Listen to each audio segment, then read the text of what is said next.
Ahí está ya. Perfecto. Entonces, hay una etapa nueva, bueno, una previa, o le llamamos actos prejudiciales, que se van a llevar a cabo en algunos casos, no en todos. Puede ser necesaria o no puede ser necesaria. Muchas veces se hace en primera instancia, pues para la conciliación, sobre todo en materia civil, cuando hay un conflicto. Siempre han dicho que es preferible un mal convenio que un buen juicio. Y es la verdad, porque muchas veces un juicio en materia civil puede llegar a durar muchísimo tiempo, demasiado. Y la, la forma en que podemos rescatar y resolver algunos conflictos que se pudieron tener ya como un común acuerdo entre las partes, no sé, en 2 semanas o en 3 semanas, se puede llevar hasta 10 años. Vamos, se las pongo muy sencillo y ustedes no me dejarán mentir. Hay un caso a nivel nacional que fue la muerte de, no sé si lo conozcan, un tal Mario Moreno, decían el Cantinflas. Resulta ser de que se muere y Sí, toda la claro. familia, sí, toda la gente se empieza a pelear con su herencia, porque la verdad, bueno, creían o creen que tenía mucha, por todas las películas que hizo, por todas pues vamos, por toda la posible riqueza que tuviera. Bueno, se pelea la familia biológica con su hijo adoptivo, y ya se murió el hijo adoptivo y todavía no terminan, o todavía no se sabe quién va a ser el heredero legítimo de dicha situación. Vamos, estamos hablando de más de 30 años, 30 y algo, casi, bueno, casi 30 años, y no se ha resuelto. ¿Por qué? Porque hay mucho conflicto y eso se hace a través de, o ha pasado a través de este tipo de situaciones, porque no ha habido una conciliación. Ustedes como abogados tienen que tener en mente de que no siempre es pelearse, y ustedes tienen la oportunidad actualmente, porque en eso no se ha utilizado mucho, el uso de medios alternativos de solución de conflictos. Eso no sé si lo han visto en la universidad, pero yo les recomiendo de que traten de buscar diplomados, porque eso, para empezar, les va a apoyar a sus posibles clientes. Ustedes los van a poder analizar, van a revisar de que si esa situación se puede resolver de manera rápida y sobre todo con su conocimiento, porque para eso acuden con ustedes, puedan resolver el conflicto sin necesidad de llegar a juicio. Muchas veces pasa en materia laboral, en donde los abogados son los que se hacen un común acuerdo para que a su vez les digan a sus clientes que la forma en que se puede solucionar el conflicto sin necesidad de llevar un laudo bastante tedioso, bastante largo, porque es otro de los procedimientos más largos que existen. Espero que con la reforma que hubo en materia judicial, en lo particular en los juicios, con los jueces sociales, pueda acelerar un poquito más cualquier conflicto laboral. Sin embargo, actualmente, pues hay también conflictos laborales que han durado 2, 3 años, en donde se ha acumulado muchísimos días de salarios caídos, y todavía no hay incluso una luz en el camino para poder resolver ese conflicto. Para eso están las etapas previas. También se puede utilizar las etapas previas para poder, lograr la obtención de algún tipo de prueba. Tal es el caso de la confesional, pero ahorita lo vamos a ver. Este, Será, bueno, la primera etapa como tal, este, antes de la previa, está la que le llamamos como expositiva o postulatoria o polémica. Durante las partes, en este caso, van a exponer o formular en sus demandas y contestaciones o reconvenciones sus pretensiones. Hasta parecía como un verso. La verdad es que aquí es donde empieza el conflicto. No habría ningún procedimiento si no hubiera un conflicto, que es lo que siempre vamos a tener, porque pues siempre como seres humanos, siempre vamos a tener conflictos con los demás. Siempre. O sea, a partir de que hay dos personas, por lo menos va a haber una situación en donde va a haber conflicto de ideas y por lo tanto se tienen que resolver. Muchas veces no se resuelve entre las personas y por eso tenemos estas autoridades. Y la forma en que se hace no puede ser de cualquier forma, sino va a ser a través de cierto orden, como les había dicho en la clase pasada. Después de eso, vamos a ver la segunda fase, que es la probatoria o demostrativa. En ella las partes y el juzgador realizan los actos tendientes a verificar los hechos controvertidos sobre los cuales se planteó el litigio. Es decir, si yo digo que pasó un hecho, pues la única forma de decirle al juez que el juez o la autoridad, pues él no estuvo en esa situación. Le tengo que demostrar que hubo esa situación y la forma en que lo vas a hacer es a través de documentos. Bueno, vamos a ver cada uno de ellos, ¿cómo se llama? En la próxima semana.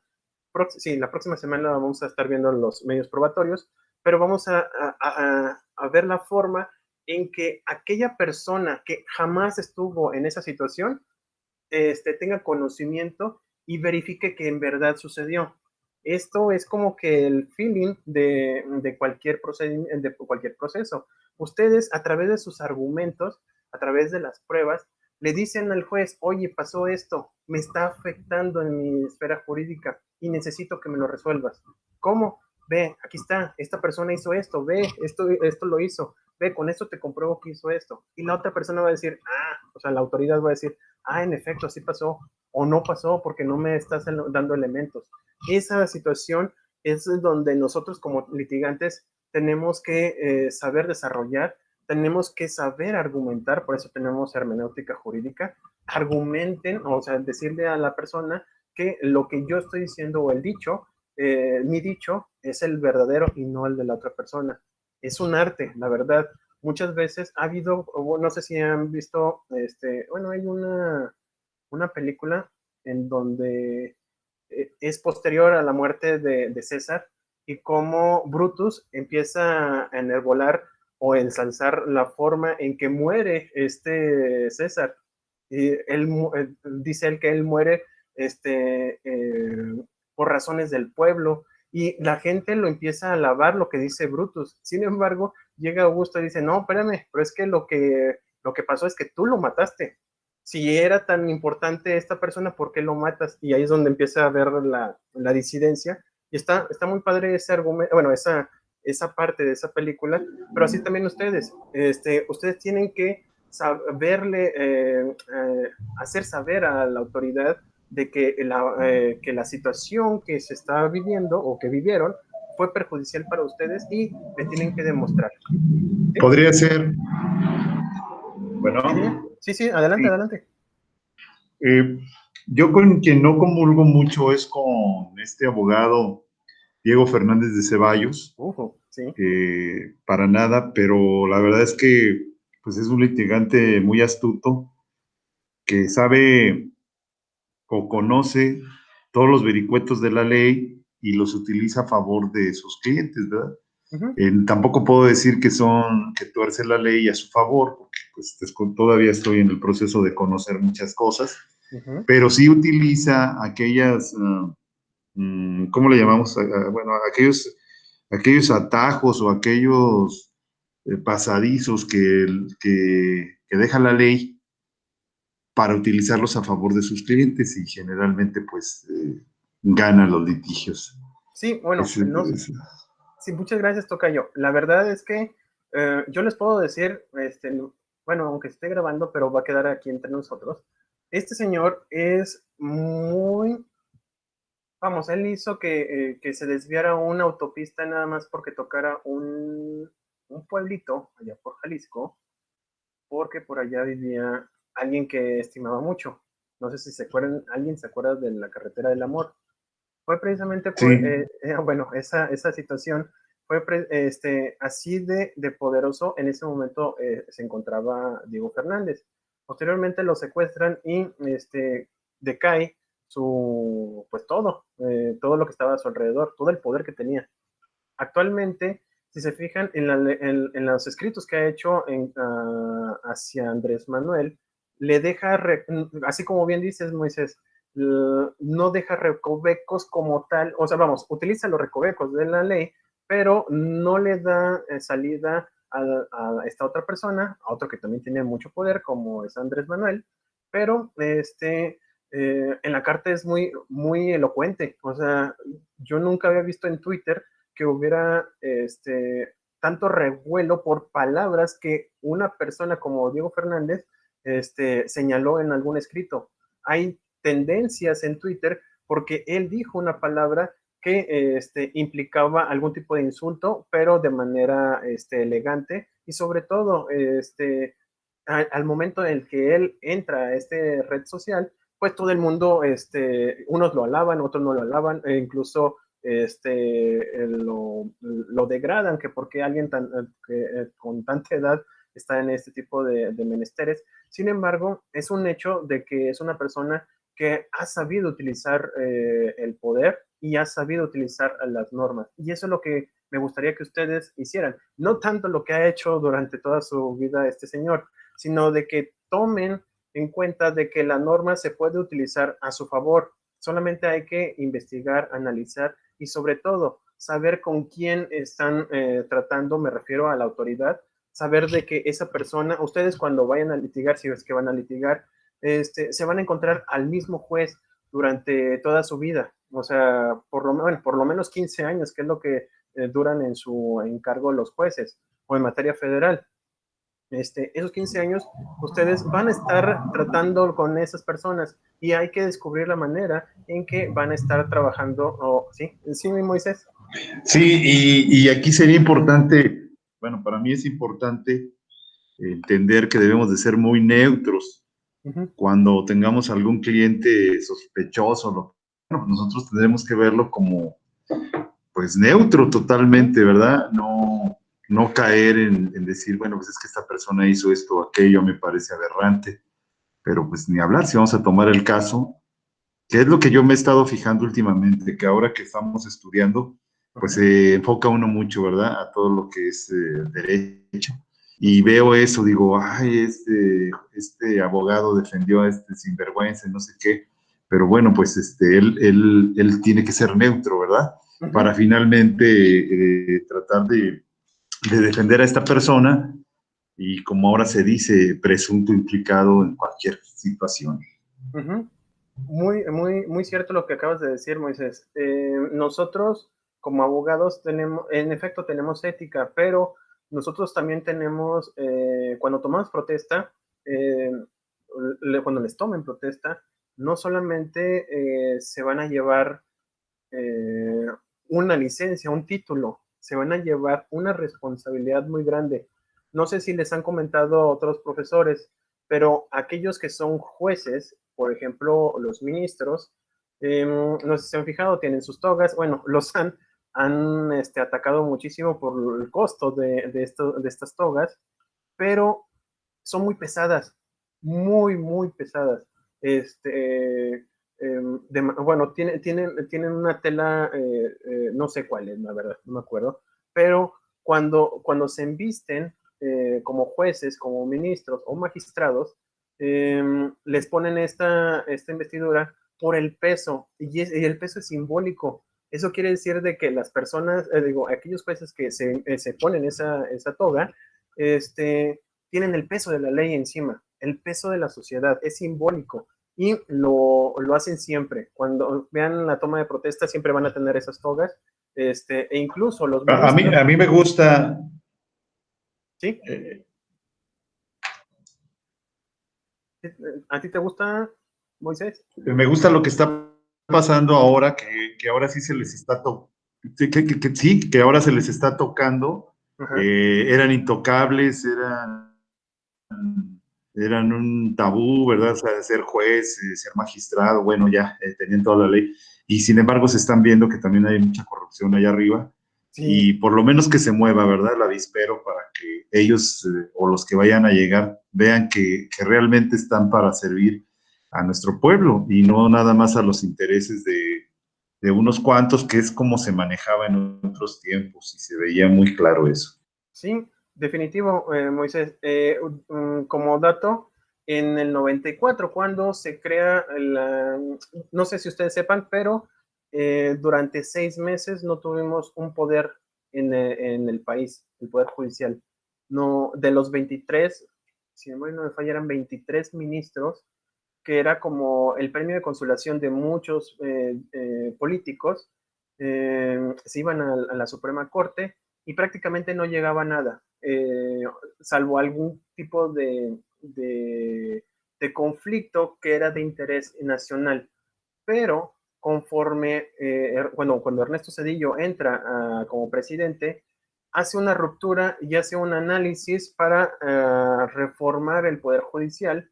Y si bien existe una estructura que ya estuvo moldeada previamente, que creo yo, en lo particular punto de vista, ha sido lo que nos ha generado ese tipo de corrupción, sí ha habido algunos elementos que se deben de rescatar. Por ejemplo, el caso de Luna Ramos, hace poquito que se salió esta ministro. Ella empezó como auxiliar de notificador y llegó a ser ministra de la Suprema Corte de Justicia de la Nación. Tuvo una carrera importante, tuvo los valores, tuvo la educación judicial para llegar a ser esta ministra, vamos, llegar a ser ministra en la Suprema Corte. Ese tipo de cosas incluso se reconoce. Nosotros como ciudadanos, ustedes, bueno, actualmente ustedes ven a los ministros y si bien es cierto, existen algunos peros, pero la gran mayoría, ustedes saben que tienen muchos conocimientos. La forma que hablan es impresionante y eso es a través de estudios y práctica. Pero volviendo a lo de Cedillo, corta este sistema de corrupción y lo que hace es disminuye el número de ministros y corresponde ya a una carrera judicial para poder lograr, bueno, la mayoría llega a través de la carrera judicial. Otros que llegaron a ser de manera política incluso se vieron mal, al grado de que hace poquito, hace como un año, un ministro que era cuatacho de un político, pues terminó renunciando porque le encontraron algunas cosas. Eso también es perfectible y sobre todo es aplaudible. ¿Por qué? Porque, vamos, el hecho de que no sea impecable esa persona hace de que se vea mal el Poder Judicial y se nota cuando alguien está mal y pues tarde o temprano por, no sé, por vergüenza o por dignidad se sale. Aquí en México apenas vamos comenzando con esa situación. Lo vemos, bueno, yo en lo particular lo veo en otros países. No digo de primer nivel, eso siempre se me ha hecho una palabra bastante absurda porque nosotros como mexicanos o como nuestro país es de primer nivel y eso por favor que ténganlo en mente. Nosotros somos de primer nivel, tenemos recursos, ideas, tenemos cosas que jamás vería otro país, jamás. Es más, una persona, aquí la posibilidades que tengamos. Sí, Moisés. Yo estoy totalmente de acuerdo. Esas connotaciones y ese tipo pues de adjetivos los pusieron pseudopolíticos como Luis Echeverría, quien nombró que nuestro país era tercermundista. Y desde ahí había una serie de como conciencia social hacia el no hacer bien las cosas y hacia el no salir adelante, cuando en realidad nosotros tenemos un potencial impresionante, somos un gran país, pero desafortunadamente tenemos un vecino perverso en la parte norte que se la pasa, a él no le conviene que seamos un país de primer mundo, él No. quiere que sigamos siendo un país que nos sintamos de tercer mundo para seguir robando nuestros recursos naturales. Todos nuestros recursos físicos, naturales, emocionales, para poder seguir ahora sí que succionando y es una larva peligrosísima, pero hasta que la gente no se prepare más, profesor, la gente no lea, la gente no discuta, no haya un discernimiento y sigan viendo porquerías en la televisión y tonterías y pensando que todo está bien cuando debe de haber un cambio fuerte en la mentalidad de todos, hasta entonces nos vamos a dar cuenta del potencial que tenemos. Mientras, la mayoría va a seguir viviendo del fútbol. Definitivamente, en efecto. Y fíjense que hay otros deportes más bonitos que el fútbol. Pero Sí, definitivamente. Nosotros estamos cerca de un país que nos ha consumido demasiado, por lo menos la mitad de nuestro territorio. Así de sencillo. Y todo por una situación de económica, de hecho. Si no, ya nos hubieran consumido otro tanto más.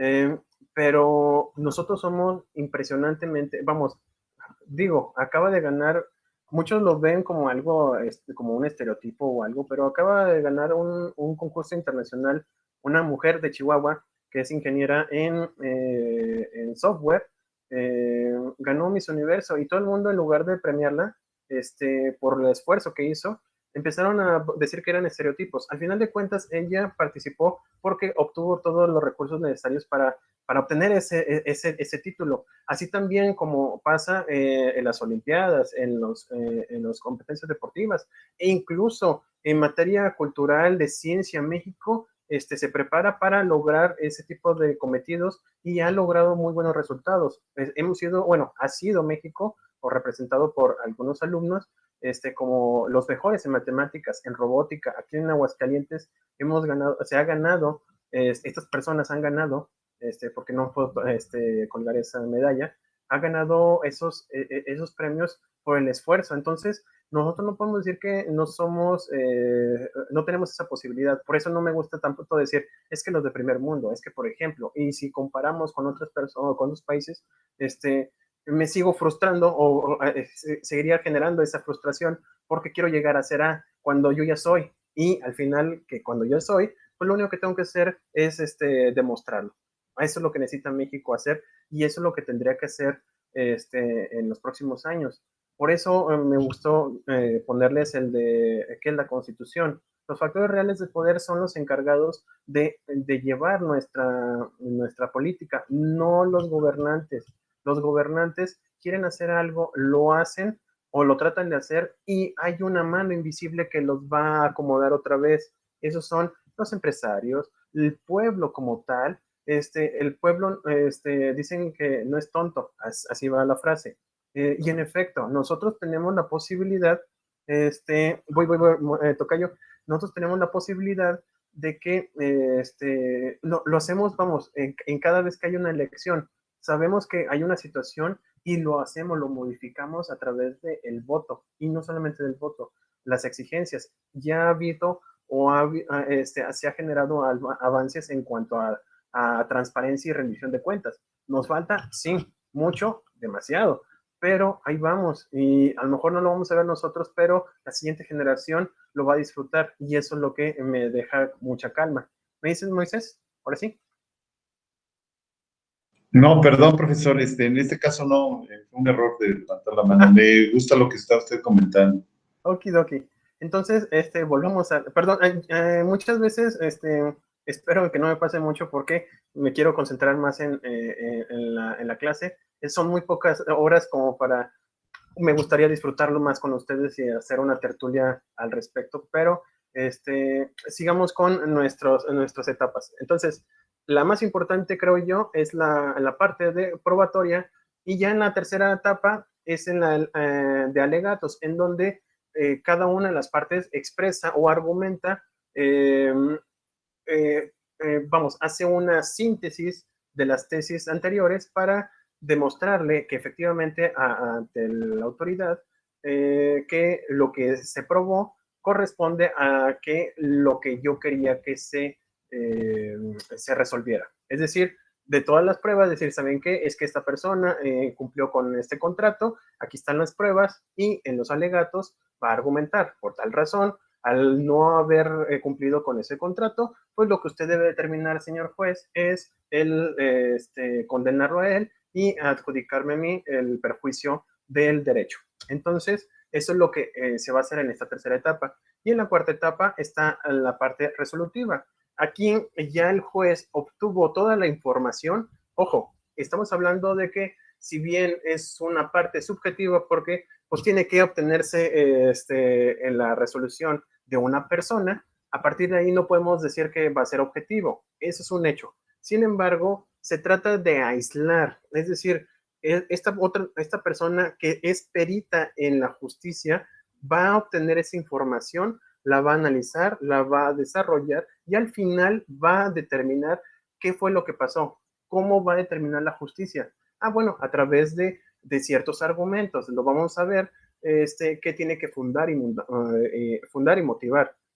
No puede decir sí por a esta persona o no a esta persona y dejarlo así, sino tiene que dar argumentos, tiene que decir, es que aquí hay una ley, es que aquí hay un tratado, hay un convenio, hay una jurisprudencia, hay costumbre incluso dentro de las fuentes. ¿Se acuerdan que habíamos visto?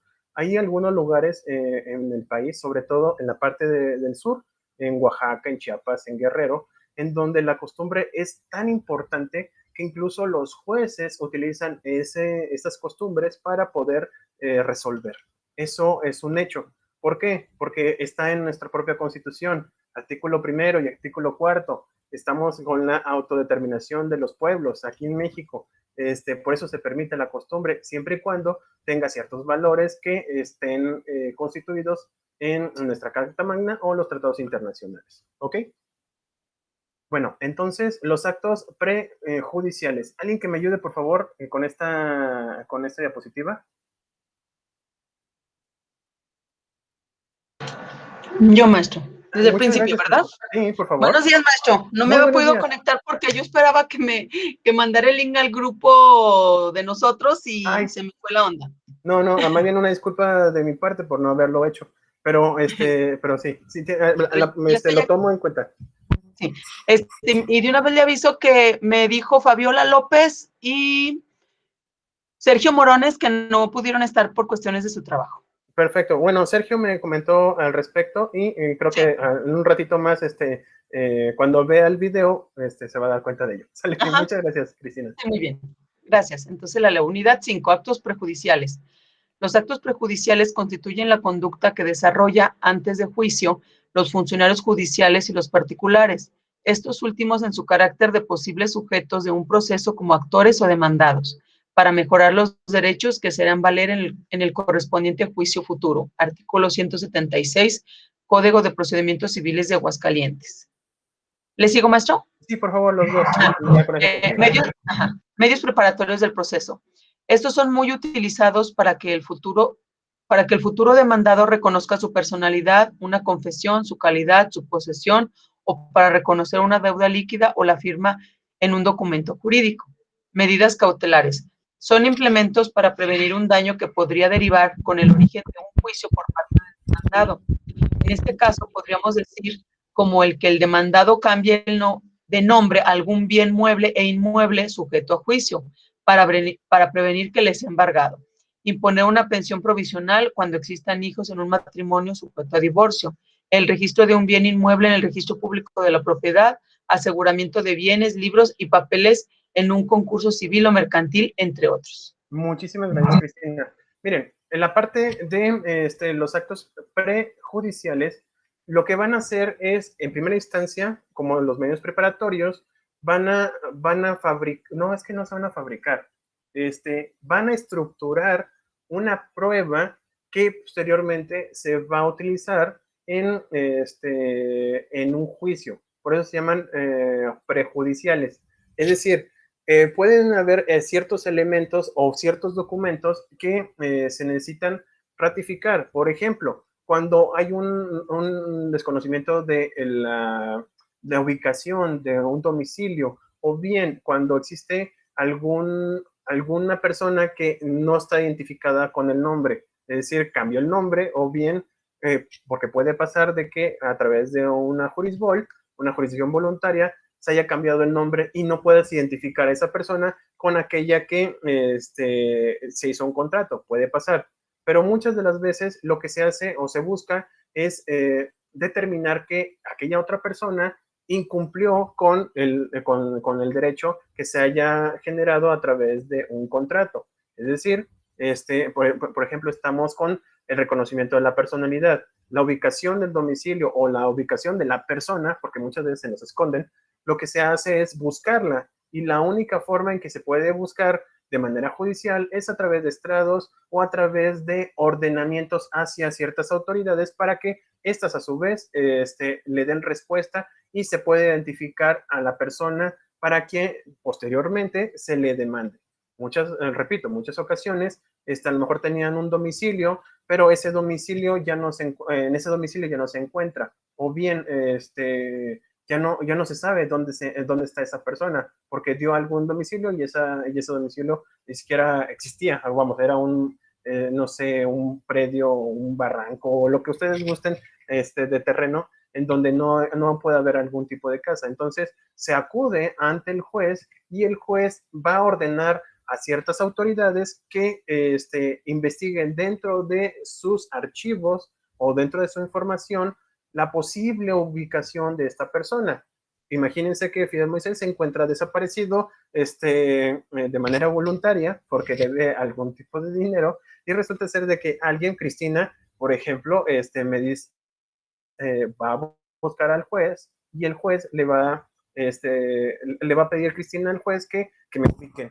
Entonces, la única forma es, no sé, puede ser a través de alguna autoridad que tenga algún registro de domicilios, como lo es Secretaría de Finanzas o el propio INE, que tiene todo un listado de ciudadanos y su ubicación al respecto. Entonces, va a ordenarles a estas personas o a estas autoridades que le informen al juez y a su vez le va a informar a la persona. Una vez que tenga estos datos, va a decir esta persona, bueno, en este caso Cristina, va a decir, ya sé dónde se encuentra Moisés, ahora voy a ir a demandarlo. Si se fijan, fue previo al juicio, se hizo antes y con ese documento ya puedo identificarlo, ya puedo ir a demandar a esta persona. Para eso sirven los medios preparatorios del proceso. Y hay otro que es muy importante, ha dado mucho auge en los últimos años, sobre todo por materia de derechos humanos. Y esa es, no sé si es muy conocido en Estados Unidos, y es el de generar ciertas medidas precautorias o cautelares para, uno, que se siga generando un perjuicio en contra de una persona, o B, para que no desaparezcan pruebas que pudieran ser necesarias para el juicio, para que queden estáticas. La primera de ellas es muy común, por ejemplo, en cuanto al daño que que podría derivarse si no se quedara estático o bien se evitara que se siguiera perjudicando. Es el caso en algunas ocasiones de, por ejemplo, vamos, que haya un vehículo y ese vehículo que era una compraventa entre dos personas, dos civiles, resulta de ser de que uno ya sabe que lo van a demandar y para evitar que le quiten el carro, pues mejor se lo vende a otra persona o bien le cambia la propiedad, el lugar que sea de esta persona, se lo cambia de su esposa, de su primo, X o Y circunstancia. Entonces, los medios preparatorios van a ser, no, espérame, es que con este poder, digo, con esta determinación del juez, lo que va a pasar es de que no puedes hacer nada con ese vehículo. Vamos a esperarnos a que termine el juicio y una vez que determinemos de quién es el derecho respecto de ese bien inmueble, es cuando vamos a determinar que si puedes o no realizar algo con ese vehículo. Es decir, lo deja en stand-by. Se queda como neutro, o sea, sí lo tienes, pero no puedes hacer nada con él. Y esto va junto con la posibilidad de que el dado de que si se vendiera, a lo mejor pudiera haber un menoscabo para la persona que está demandando. Es uno. La otra, pues el clásico del embargo, que es que tuviera suficiente dinero en caso de que haya algún ejecutivo civil, bueno, un juicio ejecutivo civil en donde ya está aparejado la ejecución de alguna deuda o de algún pago. O también puede ser en materia familiar, lo que le llaman la pensión alimenticia, se hace una pensión previa o bien se determina previamente la custodia de los hijos, a quién va a ir, o bien si va a ser la custodia de los hijos va a corresponder 3 días para uno, 3 días para otro, pero es provisional. ¿Para qué? Para que no se vaya perjudicado el derecho que tienen los padres respecto a ellos. Se hace como algo salomónico, en donde se va a ubicar a las partes, se les va a dar una posible tranquilidad, es que no sé cómo lo puedo llamar, con una, que sea un poquito más sensible, es decir, de que se les va a tratar de hacer lo justo para que ambas partes tengan el equilibrio de la custodia mientras se resuelve la situación final dentro del procedimiento familiar. Este en particular es muy complicado y también es sobre todo de mucho sentimiento, porque estamos hablando de familia, estamos hablando de la ruptura del núcleo social en la que se basa ¿cómo se llama? El derecho civil mexicano e incluso el prehispánico. Se ubicaba muchísimo la posible, vamos, que no se disolvieran los matrimonios. Teníamos en aquel entonces los aztecas, bueno, en este caso los mexicas, tenían todo un procedimiento para que se evitara estas rupturas e incluso tenían sus medidas cautelares en donde previo a que se hiciera la ruptura, habían ciertas, literalmente iban al psicólogo, bueno, no sé cómo se llamaba en ese momento, pero iban con una persona para resolver sus conflictos. Hacían ciertas medidas para que se siguiera con ese núcleo familiar. Y si se fijan, actualmente aquí en México tenemos esa situación. Nuestro sistema se basa en que no se rompa. Bueno, actualmente pues nadie se le puede obligar a lo que no quiere hacer y por lo tanto se ha cambiado esa situación. Pero históricamente hemos tenido este tipo de medidas cautelares y actualmente pues los utilizamos a través de estas situaciones. Y creo que ya con eso. ¿Alguna duda hasta aquí? Son los llamados divorcios incausados, profesor. El divorcio incausado, Jonathan, es un proceso general. El concepto como incausado se derivó a que anteriormente no permitía la separación física entre matrimonios. El concepto de matrimonio incausado se genera actualmente para evitar para evitar violencia de alguna de las parejas en contra de la otra. En mucho tiempo, por costumbre en México, se señalaba alguna causa. Si no había esa causa, no podía una de las personas que tuviera alguna violencia física, se podía separar o se podía ir del matrimonio. E incluso, si se salía, se entendía que estaba abandonando el matrimonio y era mal visto socialmente y penalmente, por desgracia. Actualmente se quitan las causas y ya queda así el matrimonio, bueno, el sistema, bueno, el procedimiento de divorcio ya no tiene causas. Y eso agilizó el sistema para que hubiera más separación física en los matrimonios y que ya no se estuviera viendo este tipo de situaciones. También es algo muy delicado porque pues estamos hablando de la ruptura del núcleo social y para algunos, religiosamente hablando, es mal visto y para otras personas, el hecho de que te salgas o te quites esa preocupación de que la pareja te va a estar golpeando, también pues, para esa persona es algo importante.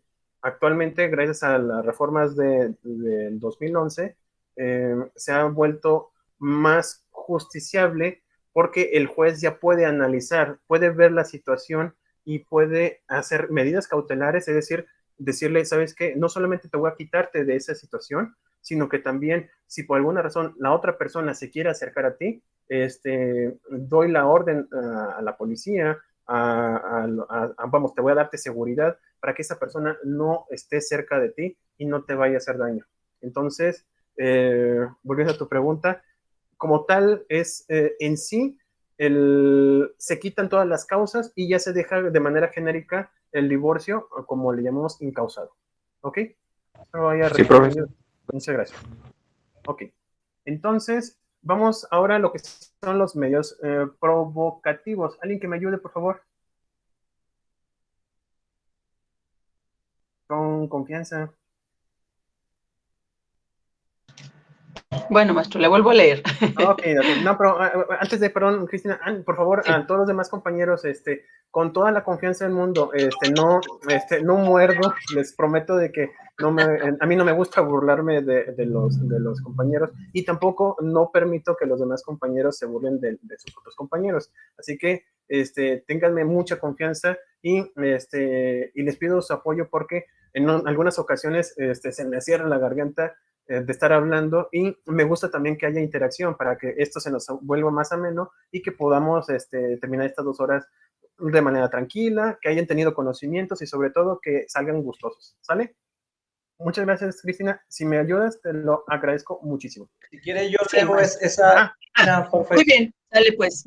Vale. Yo la leo, Cristina. Muchas gracias, Alfonso. Dice unidad 5, actos prejudiciales. Medios provocativos son utilizados cuando los actos previos a un juicio provoquen una demanda. En este caso, un ejemplo muy popular, Ovalle Favela nos lo describe. El deudor entregué al órgano judicial. Perdón, ahí hubo una falta. Entrega, perdón. Entrega al órgano judicial el bien endeudado, cuando su acreedor se rehúsa a recibirlo y otorgarle el documento justificativo de pago. O sea, persona incierta o incapaz de recibir dicho bien. Estas diligencias también proceden cuando el acreedor sea persona cierta, pero sus derechos dudosos. Muchísimas gracias, Alfonso. Los medios provocativos, como su nombre lo indican, van a provocar alguna situación. Es decir, o bien va a prevenir alguna. ¿Por qué? Como bien nos decía Alfonso, nos leía, Valle Favela da un ejemplo muy, muy padre.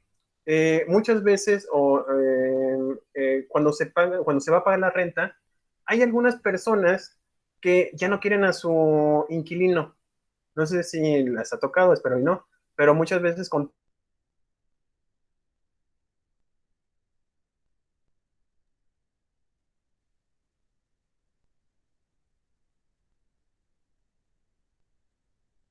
tenemos un contrato de 5 años y esta persona dice, no, es que yo no te voy a recibir nada, yo no quiero recibirte absolutamente nada, yo ya quiero que te vayas de aquí.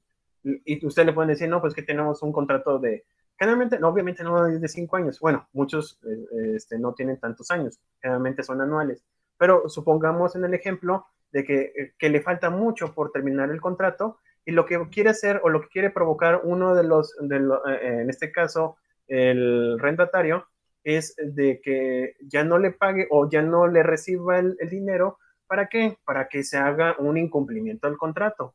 Y a partir de ahí, lo que quiere es se haga un procedimiento y desahucien a esta persona. Entonces, ustedes, como buenos abogados, le van a decir a su cliente, no te preocupes, hay que ir ante el judicial, bueno, en este caso, la autoridad judicial, y vas a depositar esa cantidad de dinero. ¿Para qué? En caso de que haya algún tipo de problema, le puedes decir al otro juez, oye, ¿sabes qué? En efecto, no le he pagado, pero es porque no me ha recibido. Lo que quiero decirte, juez, es de que en tal lugar, en tal documento, Secretaría de Finanzas, tengo este billete que comprueba de que deposité la mensualidad, y por eso no me puedes hacer o pretender un incumplimiento de mi contrato. Aquí lo que va a hacer es como que provocar, va a ser la sensación de que estoy tratando de hacer algo para que posteriormente se cree este juicio. Entonces, es lo que está haciendo la otra persona, y esto le vamos a llamar medios provocativos. ¿Ok? Otros ejemplos es en los medios preparatorios de juicio general o los preparatorios de juicio ejecutivo, a través de la confesión.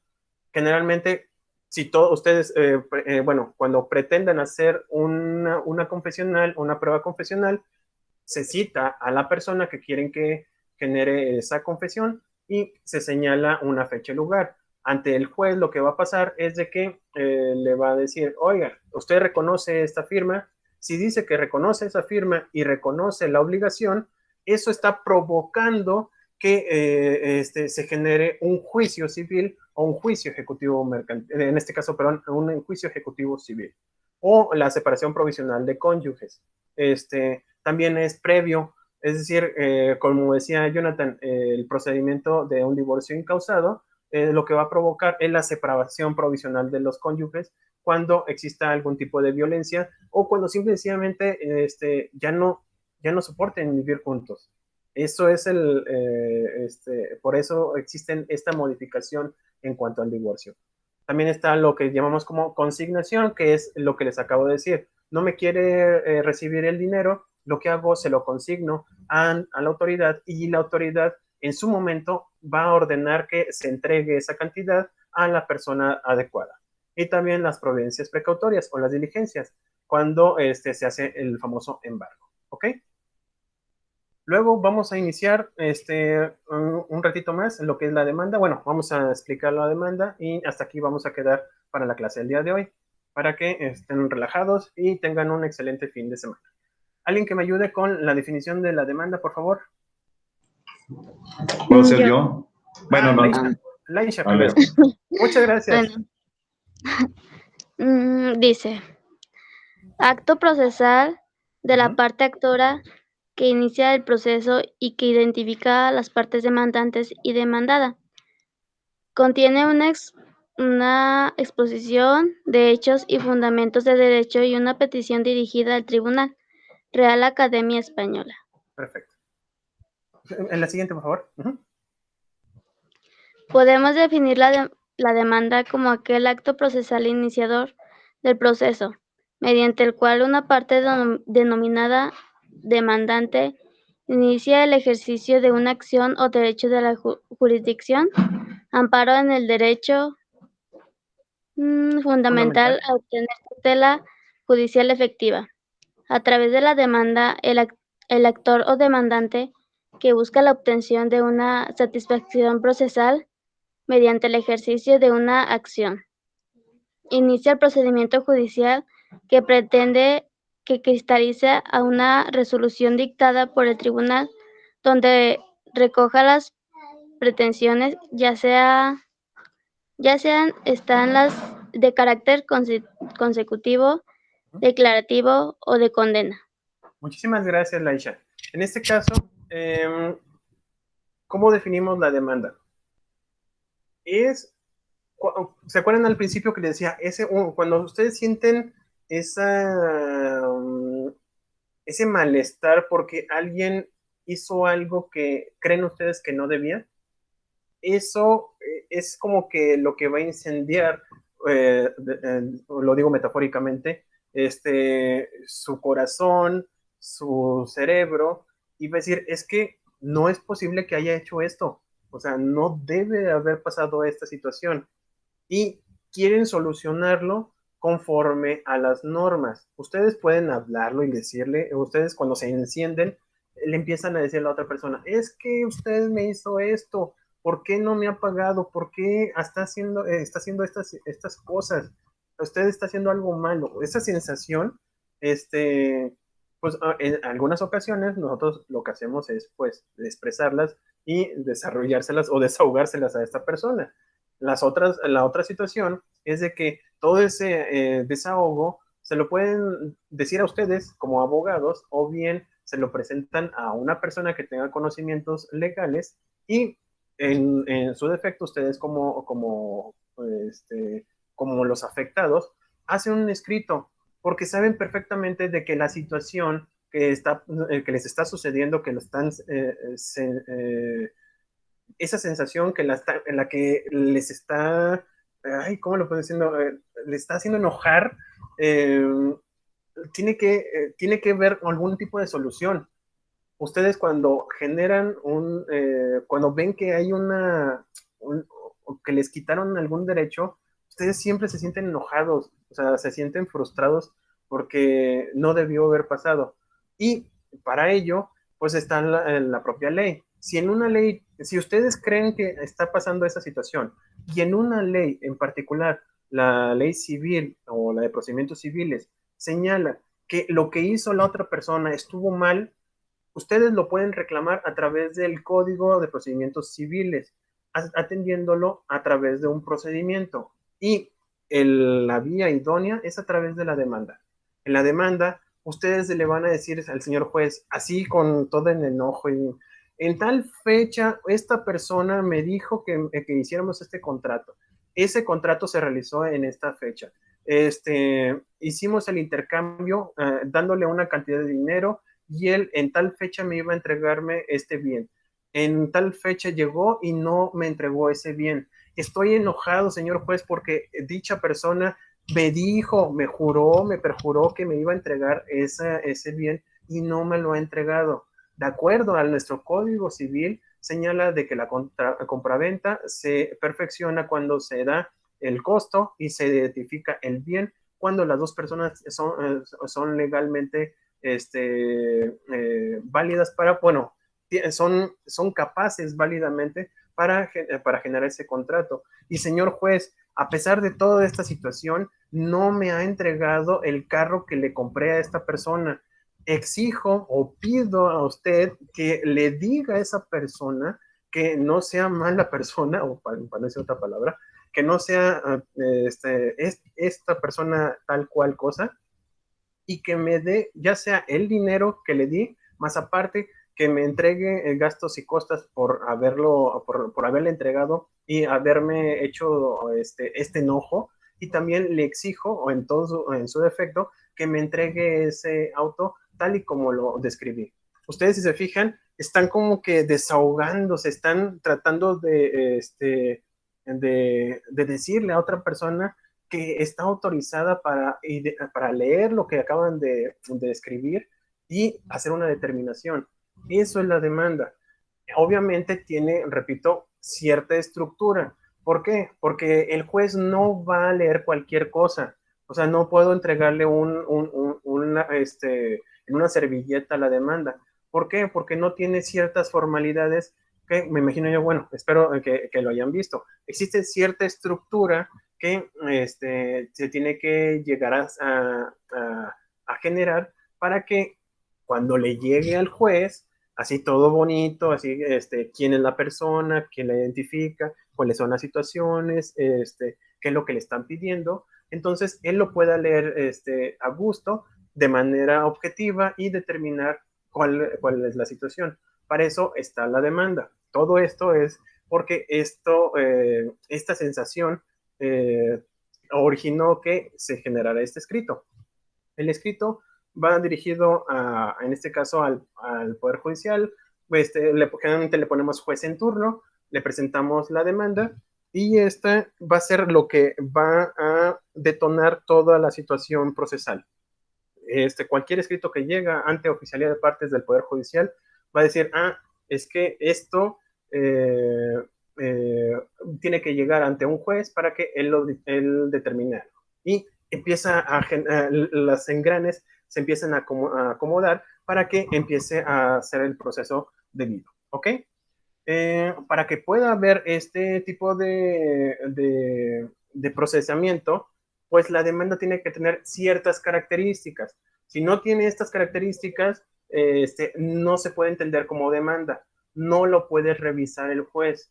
¿Por qué? Porque son como los mínimos necesarios para que se eche a andar un sistema que es carísimo para nosotros como mexicanos. Si se fijan, o no sé si se han dado cuenta, dentro del presupuesto es uno de los poderes que requiere mucho dinero, porque la justicia cuesta, y cuesta, bueno, aquí en México mucho, sobre todo porque es gratuita en relación con otros países.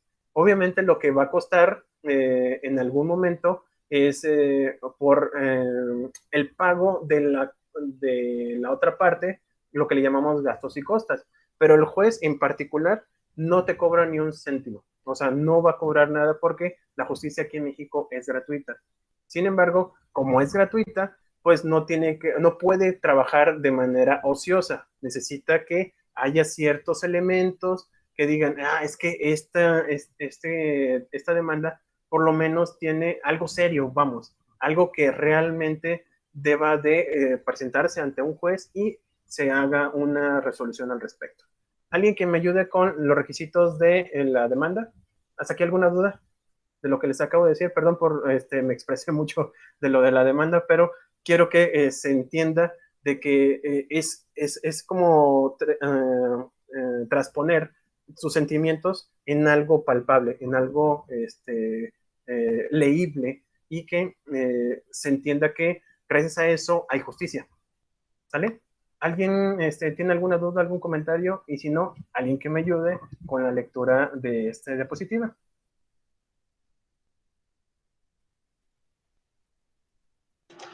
Bueno, maestro, le leo. Ándale, pues.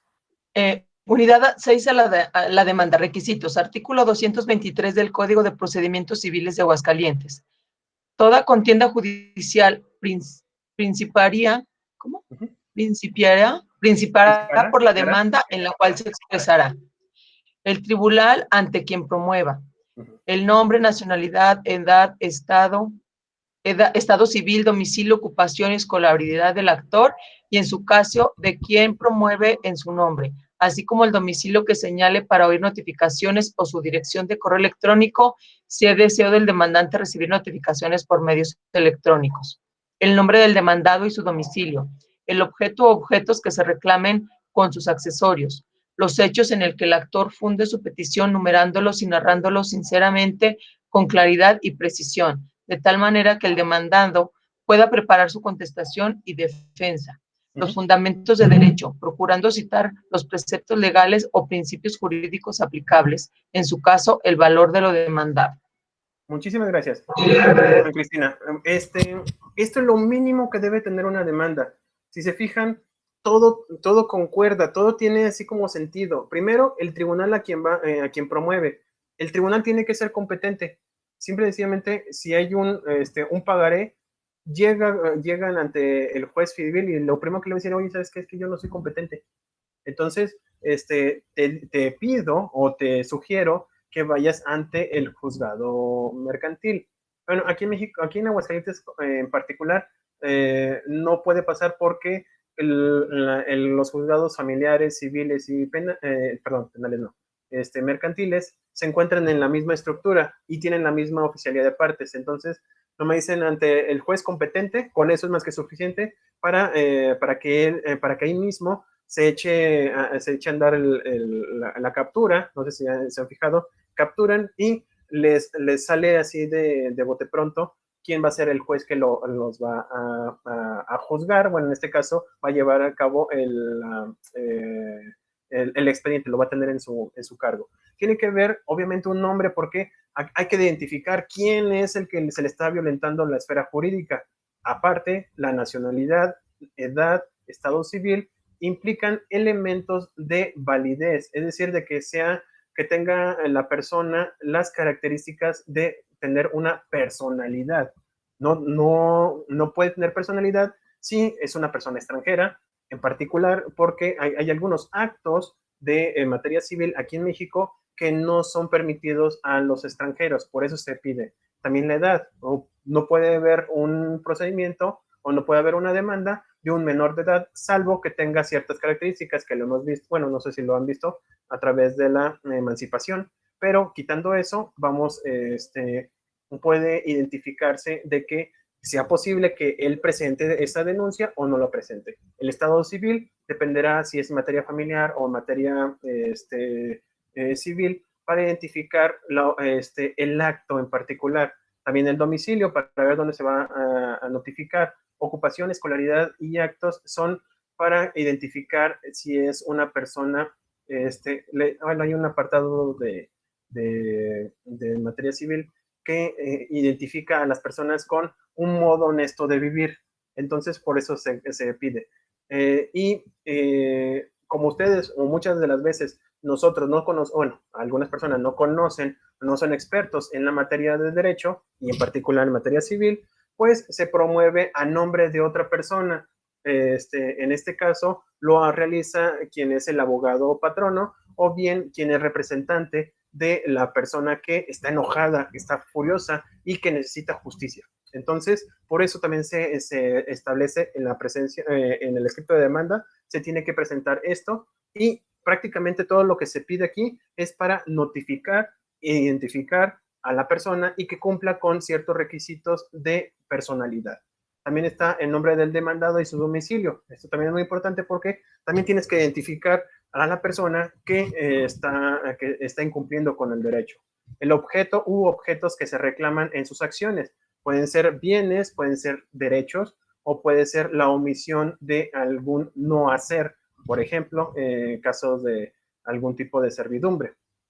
Puede ser, y también se tienen que señalar los hechos, lo que les decía en esa rabieta que decía del escrito. Tienes que señalar cuáles son los hechos que crees que son violatorios. Si no los presentas o no los señalas, pues el juez va a decir, pues es que, o sea, sí tienes todo lo anterior, pero los hechos que me estás señalando no son constitutivos de alguna violación y por lo tanto te lo puedo desechar. Y obviamente tiene que tener un fundamento de derecho. No todas las acciones que a mí me causan enojo o rabieta son fundadas o tienen alguna relación con una justicia a través de un ordenamiento jurídico. Son los que le llamamos algunos hechos morales que a lo mejor a mí me molestan, pero la ley no los está castigando, o bien no hay un incumplimiento en la norma. Por eso tienes que también señalarlo en la demanda. Tienes que decir, es que esta situación me está provocando esta violación de este ordenamiento jurídico. Fíjate, está violentando el artículo, no sé, 420 del Código Civil. Entonces, me está generando un perjuicio en mi esfera y por eso te lo estoy diciendo, juez. Y también, en su caso, el valor de lo demandado. Generalmente se utiliza esto para que, en caso de que se necesite una medida cautelar, se embarguen algunos bienes que sean lo suficientemente o sean suficientes para que ¿cómo se llama? Para que se garantice el pago de la demanda, o en este caso los gastos y costos. ¿Ok? Y bueno, toda demanda de concesión deberá ser acompañado necesariamente, primero, por el poder que acredite la personalidad.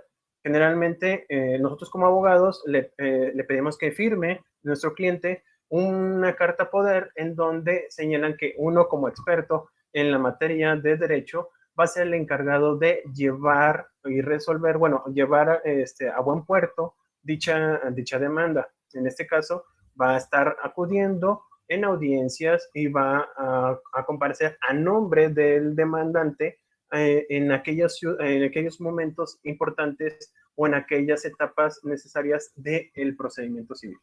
También los documentos en que el actor funde su acción. Vamos a tener, en este caso, todas las pruebas, o vamos o fotografías, no sé, todas las pruebas que sean necesarias para identificar que efectivamente sucedieron esos hechos o bien hubo omisión por parte de la demandada. También con la demanda de contestación se acompañan todos los documentos que los actores tengan en su poder y que deben de servir como pruebas, como yo les decía, pero hay algunas que no pueden ser admitidas. Obviamente, primero hay algunas que son violatorias de algo personal, por ejemplo, algunos videos que no sean, ¿cómo le llaman? Algunos videos o algunos documentos que pudiesen ser contrarios a la ley.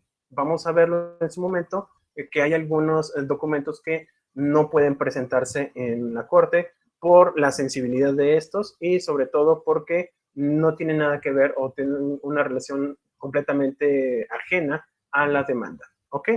Y también aquellas pruebas que se consideren como supervinientes, que sean necesarias, que sean supervinientes se refiere a de que no solamente no las tenía en ese momento, sino que fueron generadas posteriormente y esas pruebas son necesarias o suficientes para que se pueda acreditar algún hecho de la demanda o de la contestación. Al final, también tenemos que tener una copia simple o fotostática del escrito de la demanda como de los demás documentos referidos. ¿Para qué? Para que se dé traslado hacia la otra persona que va a tener que contestar. Ustedes como bien les decía, como la justicia es gratuita, pues literalmente los juzgados no tienen suficiente dinero o no tienen suficiente material para poder sacar copias de todas las demandas que llegan. Entonces, siempre se pide, esto es verdad, y esto tiene como un antecedente en el siglo XIX, cuando, no sé, sí se los comenté, había hojas timbradas o que eran se tenían que pagar para poder generar algún procedimiento. Entonces, como eran muy caras, entonces generalmente lo que hacían era a través de una copia simple o testada, se daba traslado a la contraparte. Esa costumbre llega a nuestras actualmente, y si se fijan, siempre cuando vamos a presentar una demanda, se tiene que acompañar con todas las copias que sean necesarias dependiendo del número de demandados. Si es solamente uno, se va a entregar una copia para él, uno de acuse y otro se entrega que los originales se dejan en el juzgado. Los originales, por eso, si no se han fijado, se acusan de recibido y se señala qué cosas fueron las que se entregaron en el expediente. ¿Para qué? Para que en caso de que haya alguna omisión o algún problema dentro del expediente en donde desaparezca o que no haya un documento que en teoría sí se entregó, se pueda resolver a través de un procedimiento incidental que posteriormente vamos a ver, ¿ok?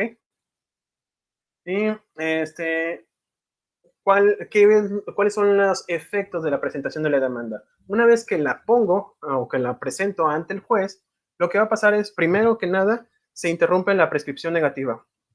Esto pasa mucho, sobre todo en casas o aquellos que tienen algún bien como un vehículo, que mientras lo tengan, pues empieza a correr, si tiene algún bien indebido y a través del tiempo lo sigue manejando, lo sigue utilizando, entonces puede haber una adjudicación de manera positiva, y en este caso lo que van a generar es una prescripción negativa, es decir,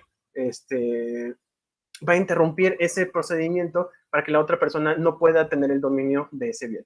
También va a prevenir el juicio en favor del juez que lo hace, es decir, va a decirle, oiga, señor juez, está pasando esto. Eso es lo que implica la presentación de la demanda. Te estoy señalando a ti, señor juez, de que me están violentando mis derechos. Quiero que lo veas para que lo puedas resolver. También sujetar al emplazado a seguir el juicio ante el juez que se emplazó, es decir, de que una vez, si yo lo presenté en la demanda en Aguascalientes, pues simplemente que el procedimiento se va a llevar aquí. ¿Por qué? Porque así está establecido en el contrato, porque así lo establecí yo, porque aquí lo presenté, simple y sencillamente. Entonces, le va a decir a la otra persona, a la parte demandada, que toda esta situación se va a resolver en Aguascalientes, y para que aquí mismo tenga su abogado o tenga pues su domicilio para ir a oír o recibir notificaciones. También obliga al demandado a contestar. Esto es muy importante. El hecho de que se presente una demanda le da pie a que el demandado tenga la garantía de audiencia y exponga al juez que está llevando a cabo ese juicio, de que le diga, oye, ¿sabes qué, señor juez? Pues dice esto, pero ¿qué crees? Yo tengo esta otra situación. Pero necesita saberlo el juez, necesita entender las dos partes. Él no puede tomar partido, valga la redundancia, de una situación. Tiene que leer todo, tiene que analizar todo. No importa si el que lo demandó o el que tiene esa sensación dice que le violentaron sus derechos, también tiene que revisar lo que diga la otra persona, porque quizás a lo mejor el otro sí siente esa rabia, pero a lo mejor está confundida, y esa idea de injusticia, la verdad es que no existe, y para eso necesita la contraparte. Ya si la otra persona no contesta o no hace lo correspondiente, bueno, ya el juez va a determinar. También va a producir todas las consecuencias de la interpelación judicial, si por otro medio no se hubiera constituido ya en mora o en obligación. Quiere decir de que una vez que ya se asienta la demanda, ya no siguen corriendo aquellas deudas o aquellos gastos de otras situaciones que se generen por el incumplimiento de la obligación. También va a originar el interés legal en las obligaciones pecuniarias sin causa de réditos. Eso quiere decir que una vez que se presenta, pues si hubo un retraso en el pago de alguna deuda económica, pues ya va a estar fijado ante el juez y le dice, ¿sabes qué? Esta persona desde hace 2 años que no me ha pagado nada, te lo presento a ti para que en caso de que me vea beneficiado con la demanda, también calcules lo que son los intereses moratorios. Y sería todo por el día de hoy para que se vayan a descansar. ¿Alguien hasta aquí alguna duda, algún comentario? ¿Todo bien? ¿Los dormí? Todo bien, profesor. Todo bien, Muchas profe. gracias, Tocayo. Entonces, váyanse a descansar, nos vemos la próxima semana y en un ratito más, espero, en lo que transcurre en la tarde, voy a estar subiéndoles los libros para que los vayan leyendo, quien quiera hacer los reportes, repito, y también el día de hoy les voy a poner las 2 actividades de la semana. Acuérdense que gracias a estas actividades voy a poderlos evaluar para los 7 días, porque no vamos a tener exámenes.